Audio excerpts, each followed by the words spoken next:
Hello everyone, welcome back to my channel Lotus Fiction guys. मैं आ गई हूँ आप सभी लोगों के लिए फिर से अपने चैनल पर बैक। और आज हम एक नया फैन फिक्शन शेयर करने वाले हैं जिसका नाम है माफिया द सीरीज़। गाइस, आप लोग सोच रहे होंगे कि सीरीज़ क्यों, ये तो फैन फिक्शन है। सीरीज़ इसलिए रखा है क्योंकि आगे भी मेरे कुछ माफिया स्टोरीज़ शेयर करने के प्लान्स हैं। मे बी वन शॉट भी आ सकते हैं और लॉन्ग एफएफपी के कमेंट्स था आज मॉर्निंग में कि मैं लॉन्ग एफएफ शेयर करूं, इसलिए मैं इसे लॉन्ग बना रही हूं। और आप सभी प्लीज़ कमेंट्स कर दिया कीजिए क्योंकि मुझे आप सभी के कमेंट्स का बेसब्री से इंतज़ार रहता है। आज के प्यारे प्यारे कमेंट्स के लिए आप सभी का शुक्रिया जिन्होंने कमेंट्स किया, और जिन्होंने नहीं किया है वो लोग भी कर दीजिए ताकि मैं जल्दी स्टोरी अपलोड कर दूं। आप लोगों के कमेंट्स का मुझे बहुत इंतज़ार रहता है। चलिए अब हम अपनी स्टोरी को स्टार्ट करते हैं। स्टोरी के स्टार्टिंग में हमें विंग को दिखाया जाता है। विंग दौड़ता भागता हुआ परेशान पसीने से तरबतर अपने घर आता है और विंग देखता है उसकी मदर हॉल में बैठकर रो रही हैं। विंग दौड़ कर जाता है और अपनी मदर को हक करते हुए कहता है, मम क्या हुआ, आप रो क्यों रहे हैं, क्या हुआ है डैड को, कौन ले गए डैड को, मुझे बताइए ना क्या चल रहा है ये। विंग की मदर रोते हुए अपनी वॉइस से कहती है, विंग पुलिस वाले आए थे और वो लोग तुम्हारे डैड को ये कह कर ले गए हैं कि तुम्हारे डैड ड्रग स्मगलिंग करते हैं, उनकी कंपनी इनलीगल और ख़राब मेडिसिन्स को बेचती है, हमारी कंपनी पर एलिगेशंस लग रहे हैं, तुम्हारे डैड वो बहुत कुछ कर रहे हैं लेकिन पता नहीं कैसे कंपनी में ये सब काम चल रहे हैं, उनके खिलाफ बहुत सारे प्रूफ भी दिए गए हैं, ये सब झूठ है विंग, तुम जानते हो ना तुम्हारे डैड ऐसा नहीं है। विंग कहता है, मॉम आप क्या बोल रहे हो, ये सब क्या है, डैड ऐसा नहीं है, मैं जानता हूँ लेकिन ये सब कैसे, मुझे नहीं पता विंग। विंग की मदर रोते रोते विंग को हक कर लेती है और विंग अपनी मदर को शांत करने में लग जाता है। मैडम यू विंग के पास रोते हुए ही बेहोश हो जाती हैं और विंग उन्हें बेहोश देखकर और भी ज़्यादा डर जाता है। विंग अपने कज़न ब्रदर जियांगचंग को कॉल करता है। विंग जब जियांगचंग को कॉल करता है तो जियांगचंग उसका कॉल रिसीव नहीं करता। विंग अपनी मदर को लेकर हॉस्पिटल जाता है अपनी कार से। विंग हॉस्पिटल पहुंचकर अपनी मदर को अभी एडमिट करवा ही रहा था कि उसे पुलिस स्टेशन से कॉल आ जाता है और विंग जो इस वक्त अकेला था, उसके पास कोई और नहीं था जो उसकी मदर का ख्याल रख सके। विंग वो अपने दोस्त निया होयसांग को कॉल करता है। होयसांग जो इस वक्त अपने घर पर था, विंग होयसांग से कहता है, होयसांग कहाँ हो तुम। विंग मैं घर पर हूँ, तुम बताओ क्या हुआ। होयसांग की आवाज़ आती है, होयसांग प्लीज़ जल्दी से सिटी हॉस्पिटल आ जाओ, मेरी मॉम अकेले हैं और मुझे पुलिस स्टेशन जाना है। होयसांग परेशान होते हुए कहता है, विंग क्या हुआ, तुम्हें पुलिस स्टेशन जाना है और तुम्हारी मॉम एडमिट कैसे है, कुछ प्रॉब्लम है क्या। विंग कहता है, होयसांग प्रॉब्लम बहुत बड़ी है लेकिन मैं तुम्हें अभी नहीं बता सकता क्योंकि मुझे भी नहीं पता, प्लीज़ तुम जल्दी से हाँ आ जाओ और मेरी मॉम के पास रुको। होयसांग कहता है, विंग तुम परेशान मत हो, मैं अब भी पहुँच रहा हूँ 10 मिनट में, तुम निकलो वहाँ से, मैं आ जाऊँगा तब तक, और वैसे भी नी मिंगजी गगा वहीं है सिटी हॉस्पिटल में, मैं उन्हें कॉल कर देता हूँ, जब तक मैं आऊँगा तब तक वो देख लेंगे। विंग कहता है, ठीक है होयसांग, थैंक यू, मैं निकल रहा हूँ।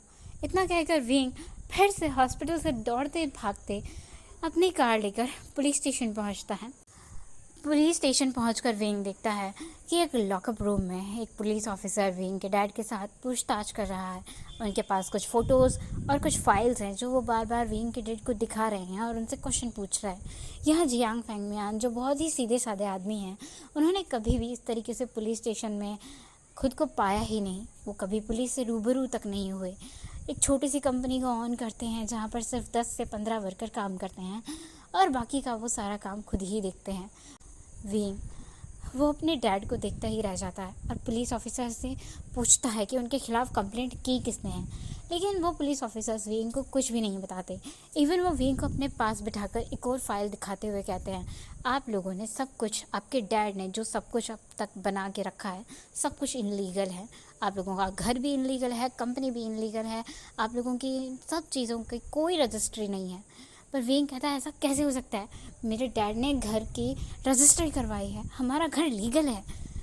तो पुलिस ऑफिसर कहता है अगर आपके पास उससे रिलेटेड डॉक्यूमेंट्स हैं तो आप लाकर मुझे दिखाइए, वरना हमें ऑर्डर्स मिल चुके हैं, आप लोग सीधे सीधे उस घर को खाली कर दीजिए या फिर हमें आपको ज़बरदस्ती उस घर से निकालना होगा।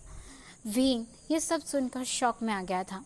ये कुछ ही घंटों में उसकी फैमिली के साथ क्या हो गया था। विंग पुलिस ऑफिसर से बात करता है और उसके बाद वो अपने घर आकर अपने पूरे घर में सभी फाइल्स को चेक करने लगता है।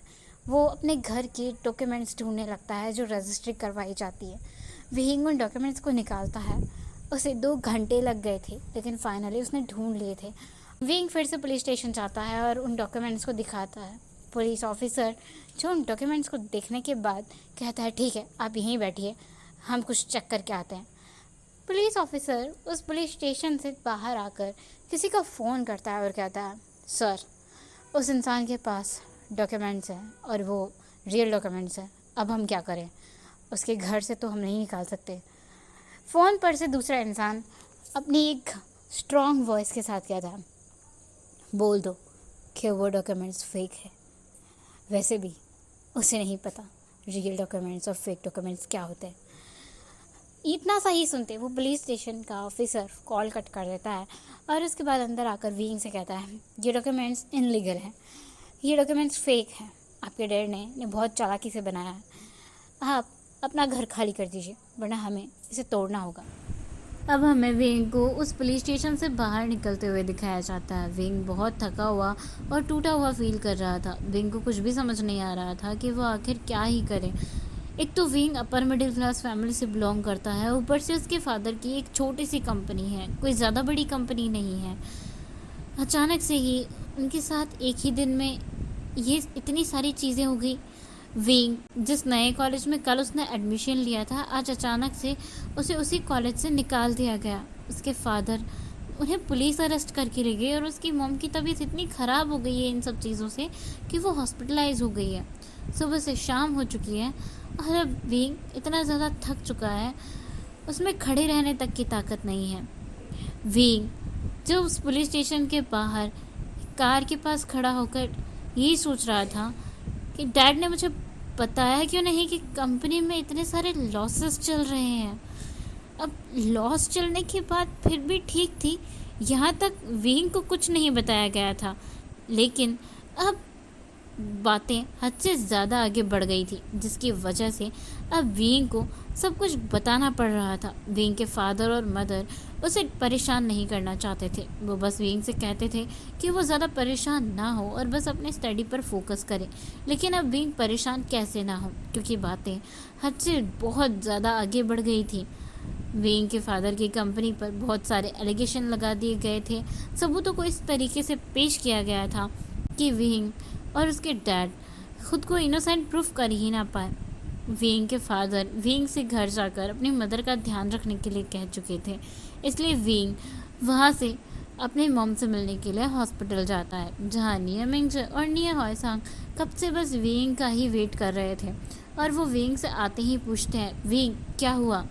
विंग निया मिंगजे और निया हॉयसांग को बताता है डैड पर बहुत सारे इनलीगल एलिगेशंस लगाए हैं, उनके ऊपर करप्शन के केसेस दर्ज किए गए हैं। इवन ये तक प्रूफ किया जा रहा है कि हमारे कंपनी और हमारा घर इनलीगल प्लॉट्स पर बनाए गए हैं और जो डॉक्यूमेंट्स लीगल है उन्हें भी बोला जा रहा है कि वो फेक डॉक्यूमेंट्स है। मेरे तो कुछ समझ में नहीं आ रहा है मिंगजे काका, ऐसा एक ही दिन में ये सब कैसे हो गया।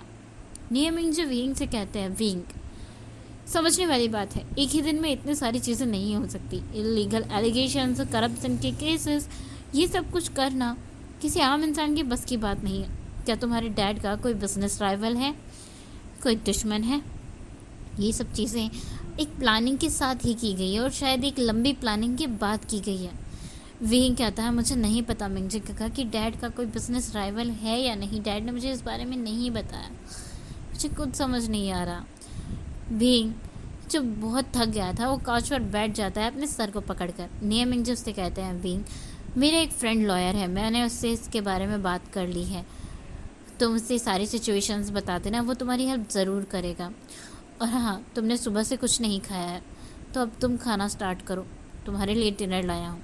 विंग डिनर करने से मना करता है तो नियमिंग उसे कहते हैं डिनर करना अब ज़रूरी है। अगर तुम्हें फाइट बैक करना है तो इसके लिए तुम्हें डिनर करके खुद को एनर्जाइज तो रखना ही होगा। विंग हाँ में अपना सर हिलाता है और उसके बाद बेमन से वो अपना डिनर कंप्लीट करता है। विंग की मॉम को होश आ गया था, इसलिए उन्हें डिस्चार्ज कर दिया गया था। नियमिंग से निया हाईसांग, विंग और विंग की मदर चारों विंग के घर पहुंच गए थे। विंग अपने मदर को रूम में ले जाकर रेस्ट करने के लिए बोल देता है और नियमिंग से और निया हाईसांग विंग को अपना ध्यान रखने के लिए बोलकर अब वहाँ से चली जाती हैं। अब हमें विंग विंग अपनी मदर को संभाल रहा था और उसके बाद नेक्स्ट मॉर्निंग निया मिंगजे जिनका फ्रेंड विंग की हेल्प करने आया था वो अचानक से निया मिंगजे को कॉल कर मना कर देता है कि वो ये केस नहीं लड़ सकता और निया मिंगजे इस बात से बहुत ज़्यादा गुस्सा हो जाता है। यहाँ विंग के घर पर वो अपनी मदर को संभाल रहा था। इसके बाद निया मिंगजे और विंग मिलकर बहुत सारे लॉयर से मिलने जाते हैं, लेकिन पूरे शहर में कोई भी लॉयर विंग की मदद करने के लिए तैयार नहीं होता। अब विंग और निया मिंगजे दोनों को भी कुछ समझ नहीं आ रहा था। निया मिंगजे के साथ में अलग अलग लॉयर्स के ऑफिस जाता रहता है उनसे अपना केस के सिलसिले में बात करने के लिए, लेकिन कोई भी विंग का केस लड़ने के लिए रेडी नहीं हो रहा था। अब विंग को ये बात बिल्कुल भी नहीं पता थी कि कोई काफ़ी देर से उसके पीछे लगा हुआ है और उसकी हर एक हरकत की खबर किसी तक पहुंचा रहा है। शाम के 5 बजे अब विंग बुरी तरीके से थक चुका था, उसने उम्मीद छोड़ दी थी। वो निया मिंगजे से कहता है मुझे नहीं लगता कि कोई हमारी हेल्प करेगा। निया मिंगजे कहते हैं विंग मुझे लगता है ज़रूर तुम्हारे फादर का कोई बहुत बड़ा राइवल है जिसके पास बहुत ज़्यादा पैसा है, बहुत सारी पावर है। तुमने देखा नहीं जब ये लॉयर हमारे केस को लड़ने के लिए रेडी हो गया था तो उसके हाँ बोलते ही उसे एक कॉल आया था और कॉल से उसकी शक्ल देखकर ऐसा लग रहा था मानो उसने भूत देख लिया हो और तुरंत ही उसने हमारा केस रिजेक्ट कर दिया, बहाना बना दिया उसने। विंग निया मिंगजे की बातें सुनकर सोच रहा था कि आखिर ऐसा कौन हो सकता है डैड का दुश्मन जो इतना ज़्यादा रईस है, लेकिन विंग के दिमाग में तो बिल्कुल भी किसी भी इंसान का ख्याल नहीं आ रहा था। विंग ये सोच ही रहा था कि आखिर ऐसा कौन इंसान हो सकता है जो उनसे इस तरह से दुश्मनी निकाल रहा है और वो क्या चाहता है जो इस तरह से दुश्मनी निकाल रहा है। तभी विंग के पास एक कॉल आता है और विंग उस कॉल को रिसीव कर लेता है। ये एक अननोन नंबर का कॉल था जिस पर बात करने के बाद विंग को पता चलता है कि उसके साथ ये जो सब प्रॉब्लम्स हो रही हैं ये सब प्रॉब्लम्स की वजह वांग जी है, लैन वांग जी। वो विंग के साथ ये सब कुछ करवा रहा है और अब विंग को अगर अपनी फैमिली को बचाना है तो वांग जी से मिलना ही होगा। ये सुनने के बाद तो विंग के पैरों तले ज़मीन खिसक गई थी, क्योंकि विंग किसी भी हालत में वांग जी से मिलने तो नहीं जाना चाहता था, लेकिन अब उसे समझ नहीं आ रहा था कि वो क्या ही करे। लैन वांग जी वो शहर का सबसे बड़ा बिजनेसमैन और उसके साथ अंडरवर्ल्ड का माफिया किंग वांग जी, जिसे विंग बहुत प्यार करता था। एक टाइम पर दोनों एक दूसरे से बेइंतहा प्यार करते थे, लेकिन कुछ रीजंस की वजह से इन दोनों को भी अलग होना पड़ा। विंग को वांग जी को कुछ इस तरह से छोड़ना पड़ा था कि वांग जी के दिल में विंग के लिए नफ़रत बैठ जाए, लेकिन विंग के लिए वांग जी का प्यार उसका पागलपन और उसका जुनून बनता चला गया और उसके लिए वांग जी ने अपने आप को पूरे बीजिंग का ही नहीं बल्कि वर्ल्ड का सबसे बड़ा बिजनेसमैन बना लिया। और इसके लिए उसने सही गलत हर वो रास्ता चुन लिया जिससे वो खुद को ताकतवर बना सके। और आज वो इतने मुकाम पर पहुंच चुका है कि पूरा शहर उसकी एक चुटकी पर रुक जाता है, उसके इशारों पर पूरी दुनिया नाचती है। विंग वांग जी के नाम से ही डर रहा था। इतने सालों बाद वो वांग जी का सामना करने की हिम्मत बिल्कुल नहीं रखता था। निया मिंगजे विंग के चेहरे का रंग उड़ा हुआ देखकर उसे पूछते हैं विंग क्या हुआ। विंग कहता है कुछ नहीं काका, घर चलते हैं, वो बहुत टाइम हो गया। वैसे भी आप हॉस्पिटल नहीं गए और मुझे भी मदर को देखना है, इसलिए वो लोग हॉस्पिटल चले जाते हैं। विंग पूरे रास्ते वांग जी के बारे में सोचते हुए, अपने पास्ट को याद करते हुए अपने घर पहुंच जाता है। निया मिंजे उसे उसके घर छोड़ने के बाद अपने घर चले जाते हैं। विंग अपनी सोच से बाहर आता है तो उसके घर के बाहर 2 बॉडीगार्ड्स खड़े थे और उनमें से एक बॉडीगार्ड ने विंग को एक पेन ड्राइव और एक फ़ोन दे दिया था, जो फ़ोन ऑन ही था। विंग की बिल्कुल भी हिम्मत नहीं हो रही थी उस फ़ोन को उठाने की, क्योंकि उसे पता था उस फ़ोन के पीछे कौन होगा। उस फ़ोन के पीछे लैन वांगजी विंग का इंतज़ार कर रहा था। और विंग उस फ़ोन को उस बॉडीगार्ड के हाथ से ले लेता है और अपने कान से लगाकर इंतज़ार करने लगता है कि किसी की आवाज़ आएगी, लेकिन दोनों तरफ एकदम पिन ड्रॉप साइलेंस छाया हुआ था। इतना साइलेंस कि किसी की ब्रीथिंग की वॉइस तक नहीं आ रही थी। ऐसा लग रहा था कि फ़ोन बंद है। फिर थोड़ी सी हिम्मत जुटाकर विंग बोलता है, क्या चाहते हो तुम? वांग जी पागलों की तरह ज़ोर ज़ोर से हंसने लगता है। उसकी हंसी सुनकर विंग की पूरी बॉडी में जल पहुंच गई थी। विंग थोड़ी देर के लिए बिल्कुल डर गया था और डर से उसकी बॉडी एक जगह जम ही गई थी। हंसने के बाद वांग जी कहता है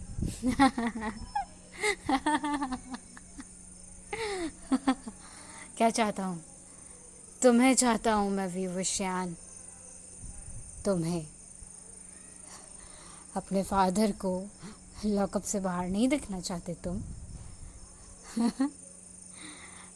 मैं जानता हूँ तुम बहुत ज़िद्दी हो, इसलिए मैंने तुम्हारे लिए एक और सरप्राइज़ रखा हुआ है। अगर तुम कल सुबह 10 बजे तक मेरे मैंशन नहीं पहुँचे तो पता है क्या होगा? क्या होगा विंग?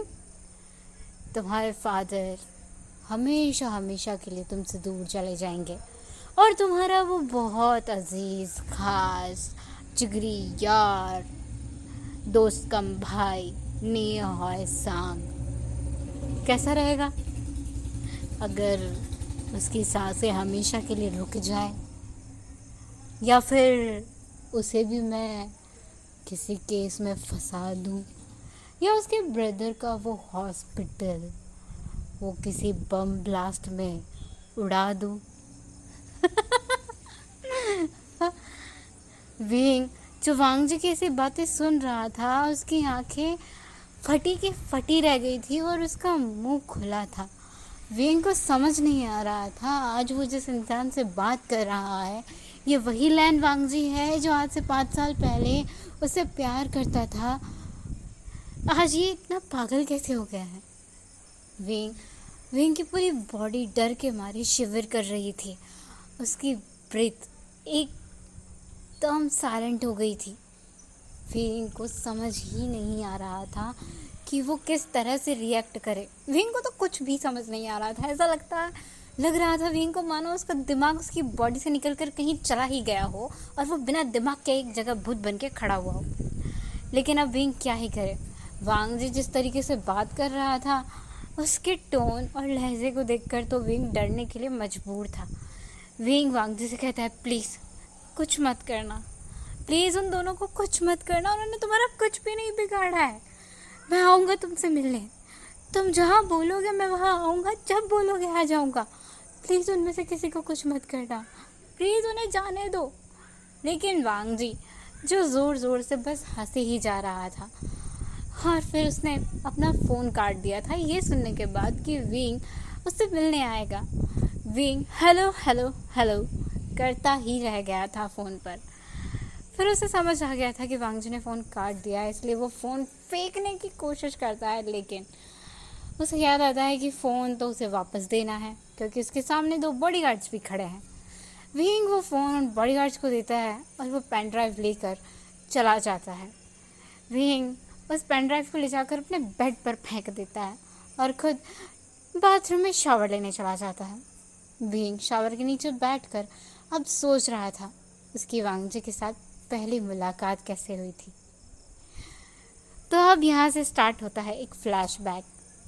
5 साल पहले विंग शंघाई में एक कॉलेज में स्टडी किया करता था और वो पहली बार प्लेन से बीजिंग आ रहा था। तब विंग 18 साल का था। विंग का स्कूल कंप्लीट हो चुका था और वो वेकेशंस के लिए अपने मॉम डैड से मिलने बीजिंग जाने वाला था। ये फर्स्ट टाइम था जब विंग बाय प्लेन शंघाई से बीजिंग जाने वाला था। विंग जो बहुत एक्साइटेड था और बहुत ज़्यादा खुश लग रहा था, लेकिन जैसे ही वो प्लेन में चढ़ा और उसने अपनी सीट देखी जो बिल्कुल विंडो से सट कर थी, विंग की बॉडी पूरी तरीके से ठंडी पड़ गई थी, क्योंकि विंग को हाइट से डर लगता था और वो प्लेन के पास विंडो वाली सीट में बिल्कुल भी नहीं बैठना चाहता था। विंग जिसकी कंडीशन अपनी सीट पर बैठते ही ख़राब होना स्टार्ट हो गई थी और उसके पास वाले पैसेंजर्स उसके साथ कोऑपरेट नहीं कर रहे थे। प्लेन की एयर होस्टेस विंग की कंडीशन देखकर परेशान हो रही थी, क्योंकि विंग स्टिल एक बच्चा था, एक यंग बच्चा जो फर्स्ट टाइम प्लेन में ट्रैवल करने वाला था, और वो भी अकेले।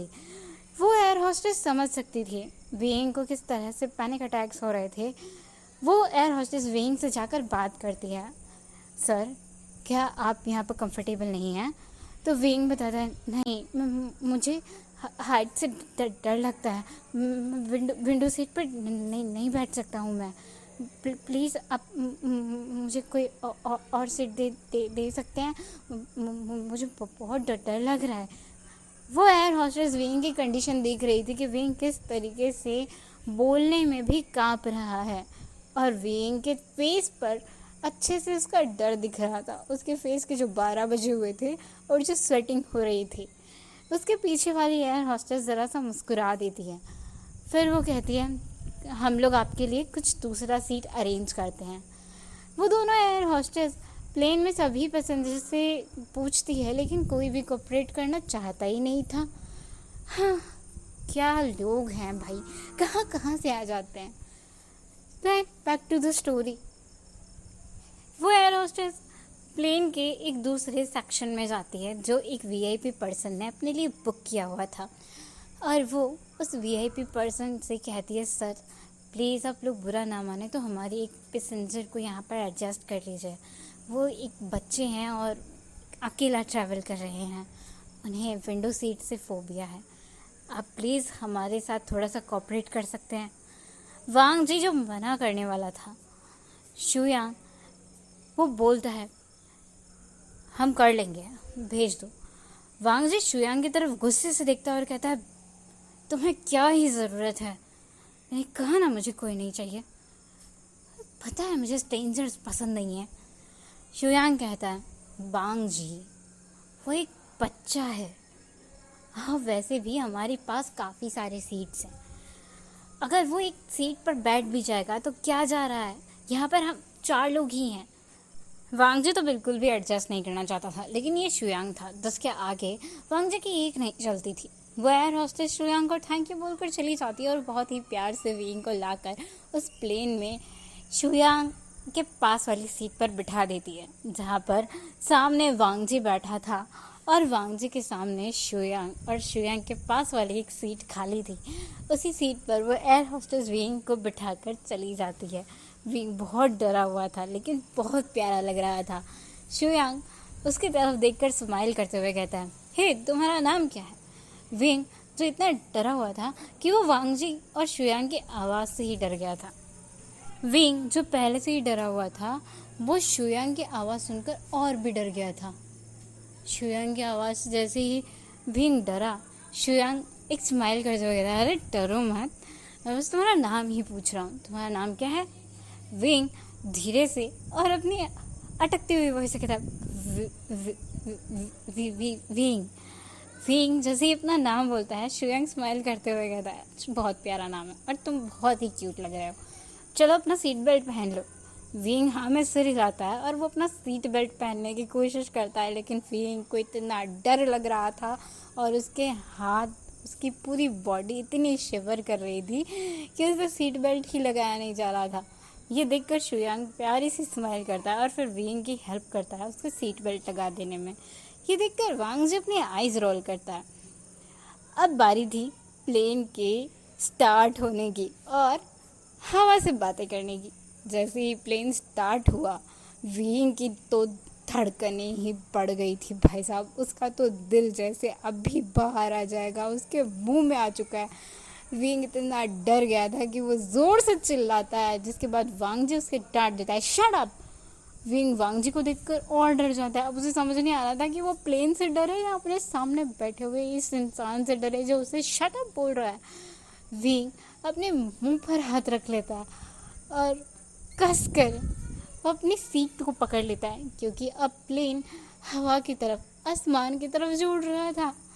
विंग से अपनी चीख भी रोकी नहीं जा रही थी और अपने हाथ, उसे पता ही नहीं चला कि उसने कब अपना हाथ वांग जी के हाथ पर रख दिया और उसने बहुत ज़ोर से वांग जी के हाथ को पकड़ लिया। विंग चिल्ला रहा था, उसकी आंखें कसकर बंद करी हुई थी और बार बार वो वांग जी के हाथ पर अपने हाथ को कस पकड़ रहा था, जिससे विंग के नाखून वांग जी के हाथ पर पूरी तरह से गड़ रहे थे। अब वांग जी को पेन हो रहा था। वांग जी विंग को बहुत ध्यान से देख रहा था, जिसे इतना डर लग रहा था। वांग जी सोच रहा था कोई इतना डर कैसे सकता है, वो भी सिर्फ प्लेन में बैठकर। कौन सी दुनिया से आया है जो इसे इतना डर लग रहा है। लेकिन अब वांग जी को अपने हाथ में सच में पेन हो रहा था, क्योंकि विंग के नाखून बहुत शार्प थे। इसीलिए वांग जी विंग के हाथ को थाम लेता है और शुयांग वो विंग को शांत करने की कोशिश करने लगता है। फाइनली 1 घंटे बाद जाकर विंग शांत हो गया था और उसने अपनी आंखें खोल दी थी। तब तक बेचारे वांग जी के हाथ पूरी तरीके से ब्लड से कवर हो गए थे, क्योंकि विंग ने अपने हाथों के नाखूनों को उसके हाथों पर ऐसे स्क्रैच किया था कि वांग जी के हाथ की शक्ल भी पहचानी नहीं जा रही थी। विंग, वही एक मोमेंट था जब वांग जी विंग को देख रहा था। वो एक मोमेंट ऐसा था जब वांग जी की लाइफ में कोई ऐसा पर्सन आया था जिसने ना सिर्फ उसे टच किया बल्कि उसके पूरे हाथ की शक्ल बिगाड़ दी थी। और उसके बाद ऐसा ही दोबारा भी हुआ था जब वांग जी शंघाई आया था और उसकी कार फिर से एक जगह जाकर रुक गई थी, क्योंकि सामने ही एक ओमेगा 4 अल्फाज को बुरी तरीके से पीट रहा था, वो भी एक बहुत बड़े रॉड से। उस ओमेगा को देखकर बिल्कुल भी नहीं लग रहा था कि वो पतला दुबला ओमेगा जो गुलाब की डाली लगता है वो किसी को इतनी बुरी तरीके से पीट भी सकता है, सीरियसली।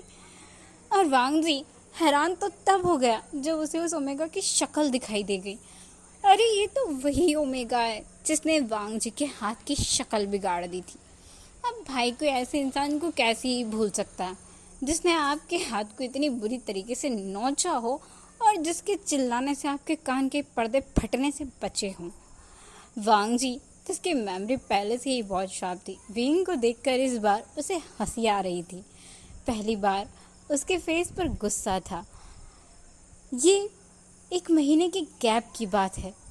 1 महीने में वांग जी के हाथ को ठीक होने में 15 दिन लग गए थे, उसके नाखून के निशान जाते जाते। और 15 दिनों तक वांग जी को अपना हाथ देख देख कर बार बार विंग की ही शक्ल याद आती थी।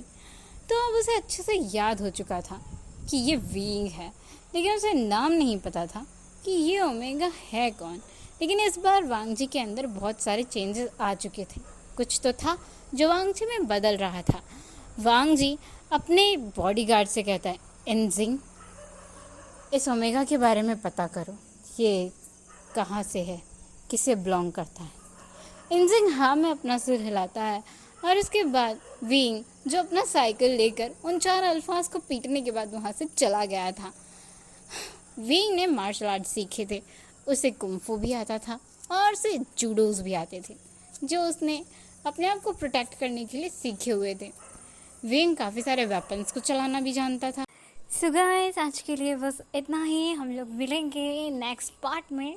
तब तक के लिए आप सब अपना ख्याल रखें, ध्यान रखें, सेफ रहें और अपने प्यारे प्यारे कमेंट्स करते रहें। Thank you so much for watching and good night.